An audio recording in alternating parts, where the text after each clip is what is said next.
Everyone, my name is El Parnaso, and today I'm gonna show you how this Jubel expert bluffed Nibiru against a UDS champion at YCS Chile last year. Now, just by seeing this title of this video, you can know that this guy is a Jubel expert, right? And you can see that he had the balls to actually prove it. So, let's see what he has to tell us, right? Now, the context here is a Jubel mirror match, and this is the hand of the expert, and this is the first play of the UDS champion, his opponent, right? He started the single 2 by summoning Phantom of Jubel, which means that the other 3 cards, at least one, has to be a starter, right? And eventually, with the other 2 cards, he moves it himself to in a position when he has the close or the Yama, one of the link tools, right? Now, the expert told me that because he don't have any hand traps, a usual or an instinctive thing to do here is to try to push for the Phantasme, right? And to try to dig for something before the opponent try to have like the wrecking effect or something more important, right? And because you didn't draw any other hand trap, and this was a heavy hand trap approach, this Jubel right here, because he didn't play the Dragon Bacon Beast and extra bricks, right? So it was very possible for him to draw actually 2 hand traps. So there was that scenario, right? However, he told me that there was a second scenario that he thought was better, and it was, what if I play with 6 cards instead of 5 at the beginning of my duel? And how you can do that? By bluffing a 6 card, by making your opponent believe that you have a card that you don't have, and use that in your advantage. And in this case, it's going to be the bluff of the Nibiru. Now, why is this important? Because here, if you make the Phantasme right here, and you don't draw nothing, this Phantasme technically didn't do anything, and because you don't have any hand trap, you most likely are going to lose that duel.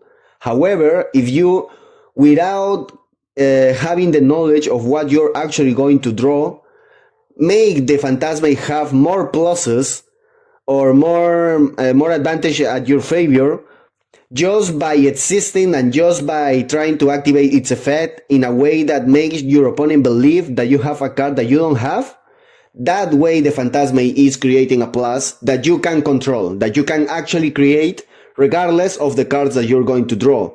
And because he didn't draw any hand trap and he didn't want to risk it in such a way, in that way at least, he decided to save the Phantasme.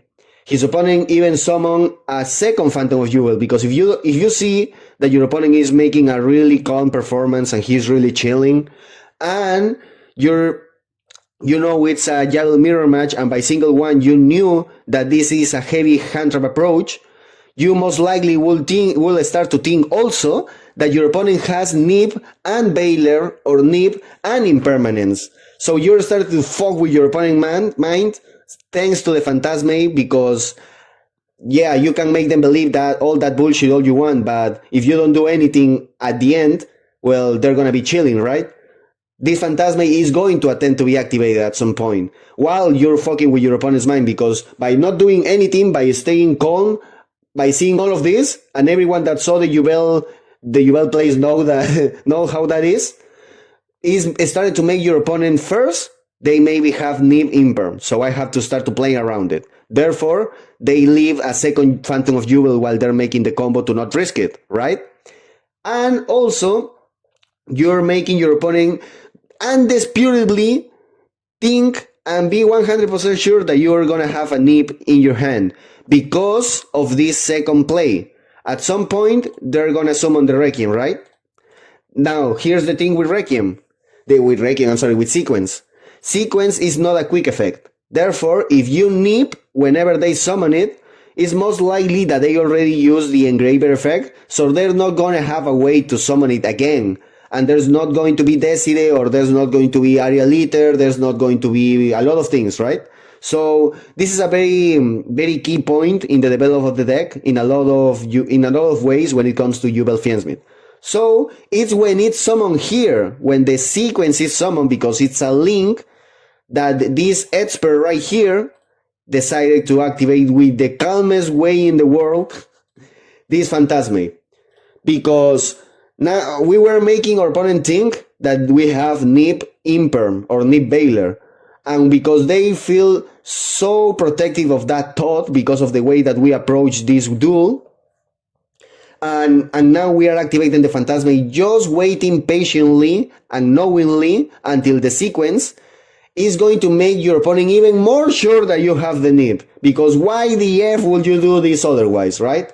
Now, now we are forcing our opponent in a position that they can use the Phantom of Jewel, because they can have 2, they can have 3 or 10.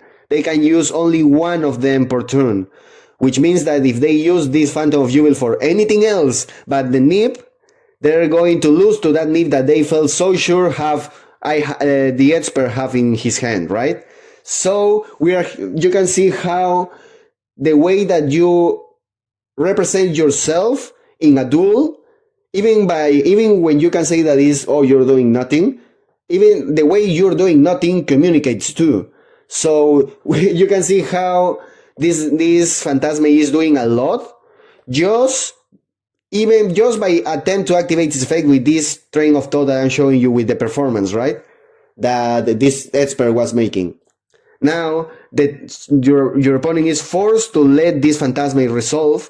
So my expert told me that he drew first the effect Baylor, which is very tempting, right? Because now we can try to actually negate the sequence. But there is a problem. If we use the Baylor to try to negate the sequence, we are practically telling our opponent that we don't have the actual combination of Nib Baylor. We can attempt to think, my expert told me, that we can make our opponent believe that we drew another Baylor. However, and there's a problem with this, our opponent already is discarding impermanence in this Nib combination with another hand trap, because we already summoned the Phantasme on the field, right? So those are 3 cards less possible. So the possibility of having right now a Nib and 2 Baylors is very unlikely for my opponent to get convinced to at this point. But I already convinced him that I have a Nib, 100% a Nib. So he's thinking right now, or maybe doubting if I have the Baylor to interact with the Phantoms of Jewels, right? But now he has the problem that this Phantasme is also going to be a problem in my own turn, because this can negate the Yama, because the Yama, the Soul of Rage, because this guy targets to make its effect. So if he don't deal with this Phantasme, he's gonna have to deal with it eventually. And maybe in my turn, I have more advantages if he tries to deal with it in my turn instead of his turn already. But now he has to do it in such a way that he don't risk the Nib that he for sure think my expert has, and the possible Baylor too, right? So now let's see if he actually draw the Nib, because he told me exactly what he drew. First the Baylor, where he thought all of that I just told you, and then Lurry. Nice, right? Just the card that we needed. Well, not exactly, but we can try to make it be. And that's the point, to try to do your best, my expert said. Because here, he needs to return one card, right? And you can make an argument to try to put the Baylor, to try to push these cards. But remember, if he don't use any of the Phantoms of Jewels to negate the sequence, which is very unlikely that he's not going to do, because again, the thought of having 2 Baylors and a Nib is very unlikely to make your opponent 100% think about that. But even if they do, if they don't, they are still gonna have the other Phantom of Jewel in the field to negate us in our turn, right? So at this point, the expert is thinking how I can keep fucking with my opponent's mind to try to make him stay both Phantom of Jewels in such a way that in my turn, these 2 Phantoms are actually just 1 interruption. So in both scenarios, when my expert stays with the Baylor, if the UDS champion decides to negate it or not negate it, we're gonna be in an actual disadvantage, because let's say that he actually attempts to negate it because he thinks, oh, come on, in like that Nib not real or whatever, right? And he decide, and I use the Baylor and he used the Phantom. He's still gonna have another Phantom in my turn. So let's say, well, don't want to ramble that too much because I'm gonna have a 20 or 30 minutes video by then. So the thing that I'm trying to say is that he projects himself in a way that he decided to not now play with 6 cards in his hand, but now he's playing with possible 7. Because now he's playing with a Nib that his opponent guarantees is thinking 100% he has at this point, and he's playing with a Baylor that he needs to keep thinking about, right?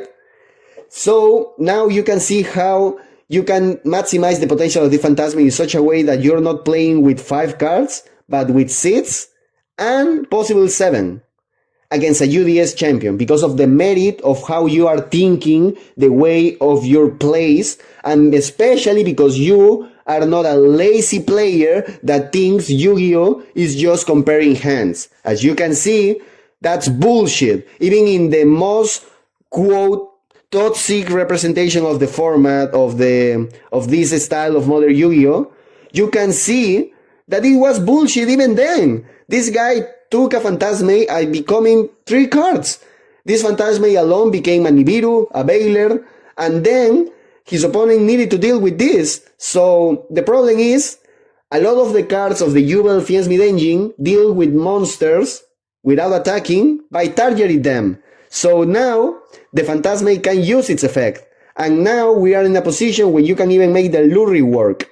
Because when they try to use the Engraver to send this one to the graveyard, we are discarding the Lurie.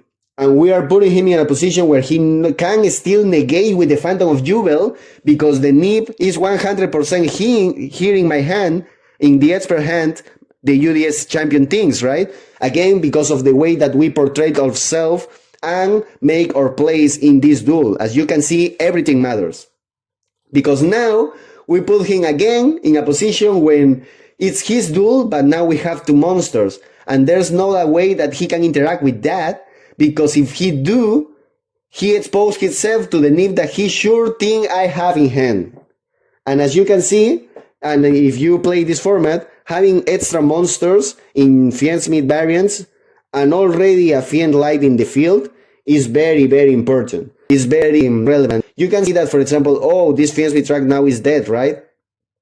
But obviously, if you project yourself, you know that while interacting with your opponent's field, you get to the point that you can return this with this one, and then you use the track. And then this track becomes an extender. So even having the Lurie and track combination here, if you think about it, is fine. It's more than fine. So just wanted to share these thoughts that this expert was telling me about yesterday. The kinda what I want you to learn from this story is that Yu-Gi-Oh! Is not comparing hands, even in the most representative, supposedly the most representative examples of that modern Yu-Gi-Oh! Comparing hands never existed in Yu-Gi-Oh! Those are just lazy people crying about it. So subscribe to El Parnaso so you don't cry about it. Thank you, and see you tomorrow.